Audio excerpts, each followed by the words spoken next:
Oi pessoal, tudo bem? Estamos de volta com nossos vídeos aqui da parte de meteorologia, né? Mais um vídeo referente à leitura e interpretação, no caso voltado a paquímetro, com resolução de 5 centésimos. E a gente está utilizando aqui o simulador da Mitutoyo, né, para fazer essa leitura, né?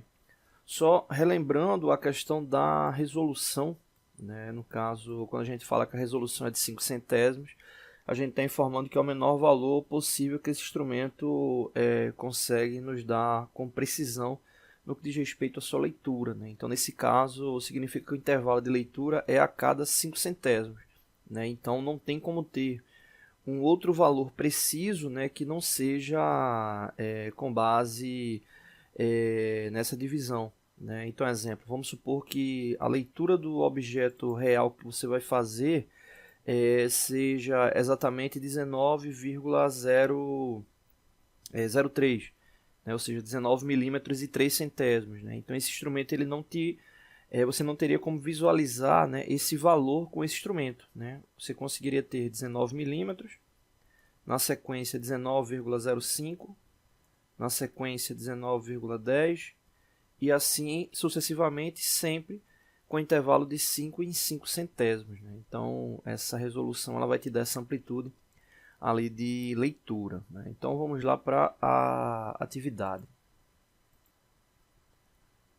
Vamos aqui aproximar para poder visualizar.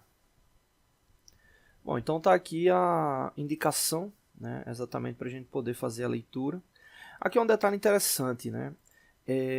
Quando você vai fazer a leitura com paquímetro, você deve sempre observar o zero da escala móvel, né? Ele vai ser um ponto de referência principal, né, ali para o início da leitura, exatamente para você saber onde qual o valor, né, inteiro que você vai ter de base. Então, nesse caso aqui, ó, observa que a gente tem 50 milímetros, né? Aqui embaixo, esse traço da divisão entre os 50 e os 60 representa 5 milímetros, né? Então, exemplo, aqui a gente tem 50 milímetros, 55, 60, 65, 70 e assim sucessivamente. Né? Então, o zero ele vai ser o ponto de referência exatamente para você pegar esse valor inteiro. E aí você deve observar que o traço do zero, né, da escala móvel, né, que seria essa escala aqui, ele está exatamente entre os 55 e os 56. Ou seja, quer dizer que a gente já tem 55 milímetros, né, e não ultrapassou ainda os 56, ou seja, 55 milímetros já faz parte da leitura. Né? Agora a gente precisa ver a coincidência para verificar o valor decimal. Né? Então 55 já faz parte do resultado, tá bom? Essa parte aqui de cima, essa escala aqui de cima, é a parte de polegada. Né? Esses paquímetros convencionais, eles apresentam na maioria das vezes exatamente esse tipo de identificação. Né, milímetro e polegada. Normalmente você vai ter 5 centésimos, né, resolução de 5 centésimos e polegada fracionária. Né. Já o paquímetro com 2 centésimos vai trazer lá a polegada milesimal. Então você sempre tem normalmente tem essa disposição. Bom, então voltando aqui para a leitura, a gente já tem 55 milímetros. Aí a gente precisa agora observar a coincidência, levando em consideração a escala móvel com a escala fixa. Né? E aqui dá para observar o seguinte, ó. Observa que o traço do zero ele está bem próximo ali do 56, ou seja, quer dizer que a gente tem uma, entre aspas, né, uma casa alta decimal, né, 55,75, 80, 85, né, e se você observar aqui na escala móvel, está indo até o 7, né, que representaria ali exatamente 7 décimos, né, ou 70 centésimos, né, que vai ser a mesma coisa. Então aqui não está aparecendo a coincidência perfeita, eu vou deslocar mais aqui, exatamente para poder observar onde é que está essa coincidência. Aqui já dá para a gente observar. Né? Então a gente tem 55 milímetros, como a gente viu inicialmente, mais a coincidência. A coincidência é o traço que vai alinhar perfeitamente da escala móvel com a escala fixa. Né? E aí, no caso, você vai procurar o traço que está alinhado, mas o valor que vai ser referência é o que vai aparecer na parte de baixo. Nesse caso, esse 8 que está alinhado, ele representa 8 décimos, ou seja, a resposta é exatamente 55 milímetros e 8 décimos ou 80 centésimos. Provavelmente, se você estiver fazendo um concurso, alguma coisa do tipo, vai aparecer dessa forma. Então a leitura para esse instrumento seria 55 milímetros e 8 décimos ou 80 centésimos, né? Vai ser a mesma coisa, 55 milímetros e 80 centésimos de milímetro. Tá bom? Então é só verificar o traço do zero e depois o da coincidência. Se o traço do zero ele já estiver alinhado, né, vamos supor que o traço do zero ele tivesse exatamente alinhado aqui, então já seria só apenas o valor inteiro. Nesse caso aí seria 56 milímetros, tá bom? Então é isso. Não deixe de se inscrever no canal, vídeos novos todos os dias. E é isso. Valeu! Oi pessoal, tudo bem? Estamos de volta com nossos vídeos ligados aqui à parte de cálculo técnico. Hoje a gente vai estar resolvendo, né, essa avaliação. São 8 questões e a gente vai fazer, né, um vídeo por questão, né, uma questão por vídeo. Né? Então nesse caso aqui vamos iniciar com a primeira. Nesse caso aqui com foco na parte de hidráulica, né, análise de deslocamento volumétrico. Uma empresa da área de invase possui um sistema de enchimento, né, que atua com duas bombas hidráulicas de forma simultânea, né? Nesse caso aqui de forma simultânea e paralela, né? Não são bombas hidráulicas que trabalham em série, né? Dependendo do tipo de sistema, a gente pode ter bomba em série, tomando como base, né, a perda de carga durante um ciclo de tubulação, né? Então aí às vezes se faz necessário você ter bombas hidráulicas em série para que você não tenha ou minimize, né, a perda de rendimento e no final você atinja lá a vazão necessária. Nesse caso aqui elas estão atuando de forma paralela. Então nesse caso é como se você tivesse um tanque e para esse tanque você tivesse duas tubulações distintas, né? E para cada uma dessas tubulações você tivesse uma bomba específica, né, mandando ali o volume, né? Então no caso aí levando em consideração o deslocamento que cada uma possui, né? Podem as bombas ser com a mesma referência, né? Ou seja, o mesmo tipo de bomba, com a mesma capacidade, né? Mas nesse caso aqui da questão não é. No caso aqui tem duas bombas, bomba 1 e bomba 2, onde a bomba 1 ela já tem a sua indicação de vazão aqui descrita, 80 litros por minuto, e a bomba 2 possui a capacidade de vazão, né, em litros por minuto, 20% maior do que a bomba 1. Né? Então essa bomba 2 aqui ela tem uma capacidade de volume, né, de vazão maior do que a bomba 1, ok? E aqui vem a pergunta, né, com base no informado, indique em quantos minutos um tanque com volume máximo de 45 mil litros irá atingir 60% do seu volume. Então, basicamente, o que a gente tem aqui da questão? Né? Supondo aqui o tanque, você vai ter duas bombas, né? Vamos deixar essa seta aqui azul referente à bomba 1 e a seta vermelho referente à bomba 2. Esse tanque ele tem uma capacidade máxima, né? Essa capacidade máxima aqui indicada é de 45 mil litros, né? 45 mil litros, e nesse caso a gente só quer verificar o tempo de enchimento referente a 60%, né? Então você vai ter aí um indicativo aí referente a 60% do tanque, né? Então a gente vai precisar depois calcular quanto equivale 60% de 45 mil litros. Então 60% referente ao tanque, né? E fora esse elemento que a gente precisa descobrir, né, a gente tem a vazão referente à bomba 1, que no caso é 80 LPM, e a bomba 2 é 20% maior do que essa vazão. Né? Então a gente precisa saber quanto é essa vazão da bomba 2, levando em consideração a vazão da bomba 1, né? Já que a vazão da bomba 2 é 20% maior. Então basicamente, encontrando esses valores, como a gente quer saber o tempo de enchimento referente aí aos 60% do tanque, a gente vai ter a vazão das duas bombas, o volume no que diz respeito aos 60%, e aí a gente já vai ter os valores para poder realizar o cálculo no que diz respeito ao tempo. Né? Então vamos aí para os valores. Né? No caso aqui o primeiro passo, né? Vou colocar aqui primeiro passo.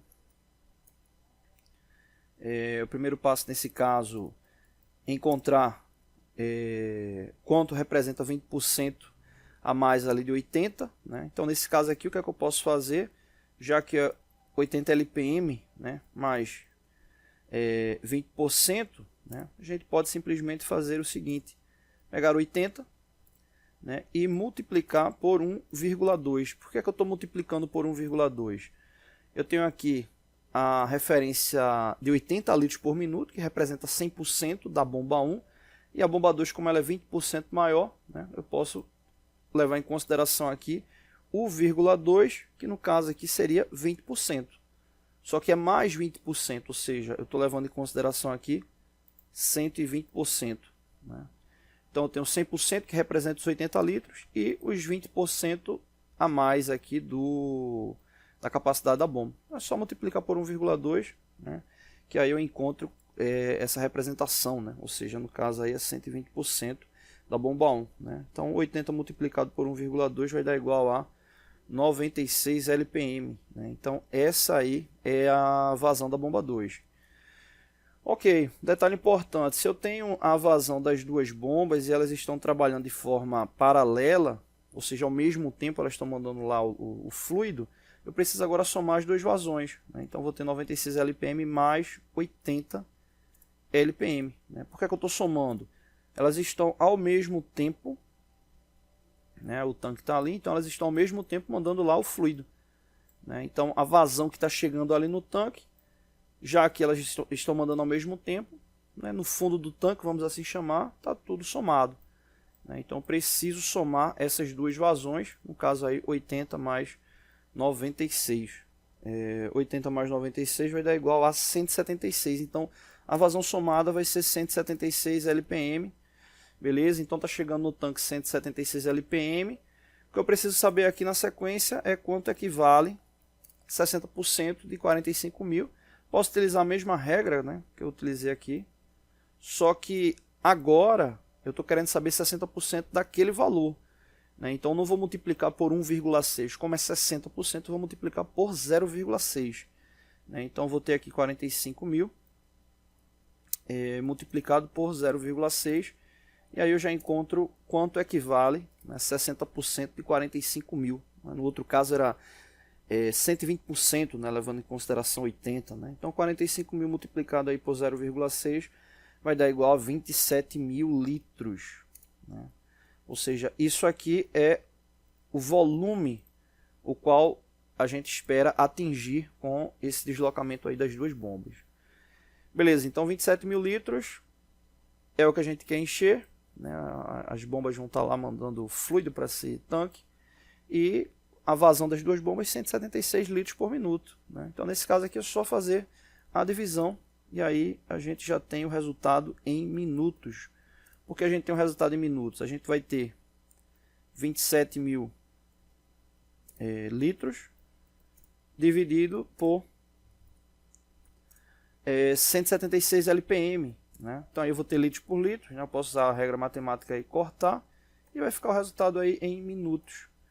Né? Então 27 mil dividido por 176 vai dar igual a 153 minutos aproximadamente. 153 minutos aí a resposta do tempo para enchimento do tanque, levando em consideração 60%, né, do volume indicado, que no caso 45 mil litros é 100%, 60% representa 27 mil litros. Né? Então aí a resposta aqui da questão, 153 minutos, tá bom? Então é isso, não deixe de se inscrever no canal, valeu! Oi pessoal, tudo bem? Estamos de volta com nossos vídeos aqui da parte de cálculo técnico. Respondendo a segunda questão dessa ficha de exercício, no caso aqui, mais uma questão ligada à parte de volume. Né? Nesse caso aqui, especificamente falando sobre deslocamento volumétrico, né? Capacidade de deslocamento volumétrico. A gente já falou algumas vezes aqui no canal, capacidade de deslocamento volumétrico é referente a o volume, entre aspas, fixo que a bomba desloca por giro. Né? Ou seja, toda vez que a bomba tiver uma rotação, né? Ela vai deslocar aquele volume. Né? Inclusive, a gente está preparando uma sequência de vídeos para tratar sobre curvas de rendimento, né? Muito ligado a turbobombas, né? A parte de bombas centrífugas, né? Para a gente poder explicar bem, né? No que diz respeito à altura manométrica, né? Levando em consideração a vazão, características também como a parte de cavitação, né? Verificar se a bomba vai ter tendência de cavitação, tomando como base a altura manométrica, né? Ponto de escoamento, né, as tubulações, né, tanto de entrada como de saída. Mas aí nesse caso a gente está falando como deslocamento, está falando sobre deslocamento volumétrico, né, aí específico. Então nesse caso a característica levando em consideração a eficiência aí próximo dos 100%, ou seja, quando a bomba realizar um giro, né, referente ali ao seu rotor e a voluta, ela vai deslocar um certo volume, que no caso é uma característica física, levando em consideração os espaçamentos internos da bomba. Beleza. Então a gente quer saber a capacidade de deslocamento volumétrico de uma bomba em centímetros cúbicos por revolução, né? A bomba aqui no caso consegue encher um tanque de 10.000 litros em 30 minutos. O motor dessa bomba possui 1.400 RPM. Né? Então aqui a gente tem o seguinte, a gente tem aqui 10.000 litros, então aqui 10.000 litros em 30 minutos. 10.000 litros em 30 minutos. Então o que a gente vai querer fazer aqui é dividir, né, esse volume pelo tempo, né, já que foram deslocados 10.000 litros, né, em 30 minutos, eu quero saber o quanto foi deslocado em 1 minuto. Então é só dividir 10.000 por 30. Né, então aqui a gente vai ter 10.000 dividido por 30. Fazendo essa por 30, né, coloquei 10 aqui. Dividido por 30. Fazendo essa divisão, né, a gente vai encontrar 333 aproximadamente. 333 o quê? LPM, litros por minuto. Né? Já que são 10.000 litros em 30 minutos, para cada minuto, né, desses 30 minutos aí deslocados, a vazão foi de 333 litros por minuto. Beleza, uma vazão alta, né? Então é uma característica de vazão bem elevada. Beleza, então 333 litros por minuto. Isso aí não é a resposta referente a deslocamento volumétrico, tomando como referência aqui essa unidade, né, centímetro cúbico por revolução. Aqui eu tenho uma característica de vazão, né, 333 litros por minuto. Né? Então essa característica ela vai estar relacionada, né, veja que nesse caso aqui eu não tive nenhuma relação ali com rotação. Né? É apenas o tempo, levando em consideração um tempo específico, no caso 30 minutos, e quanto foi de volume deslocado. Então eu tenho aí especificamente vazão, né? Capacidade de deslocamento volumétrico, leva em consideração ali o giro. Beleza, então cheguei a 333 litros por minuto, a gente tem aqui uma relação de quantos RPM? 1.400. Então significa que quando passa 1 minuto, né? Vou marcar aqui 1 minuto, significa que a bomba ela teve 1.400 RPM, né, o motor acoplado a ela, né, 1.400 RPM, e em 1 minuto, né, ela deslocou o total de 333 litros, né, 333 litros por minuto. Então aqui basicamente o que é que acontece? Se quando ela rotacionar 1.400 vezes, dentro de 1 minuto, ela vai deslocar 333 litros. Então aqui é só fazer a divisão 333 por 1.400. O que a gente vai encontrar aqui? O quanto é deslocado por giro. Né? 333 dividido por 1.400 vai dar igual a 0,23 litros por revolução. Vou colocar aqui essa unidade, LPR, litro por revolução. Beleza, eu quero a resposta em centímetro cúbico por revolução. Como está em litro, né? A gente tem aquela relação, né? A nível de conversão, né, de volume, né, litro para centímetro cúbico, né, ou melhor, né, a unidade comum é 1 metro cúbico para 1.000 litros. Então, nesse caso, aí, como é 0,23 litros, né, e a gente está querendo converter para centímetro cúbico, basta a gente pegar o 0,23 e multiplicar por 1.000. Né, a gente vai encontrar 230 centímetros cúbicos, né? 230 centímetros cúbicos por revolução. Né? Então aqui no caso, vou deixar aqui destacado de azul, que no caso é só multiplicar por 1.000. Multiplicar por 1.000 que a gente faz a conversão. Né? Ele está em litro por revolução, né? 0,23 litros aí dá aproximadamente 230 ml. Né? Então aí você teria por giro deslocamento aí de 230 ml. Né? Nesse caso aí a gente está falando aí de 230 centímetros cúbicos por revolução.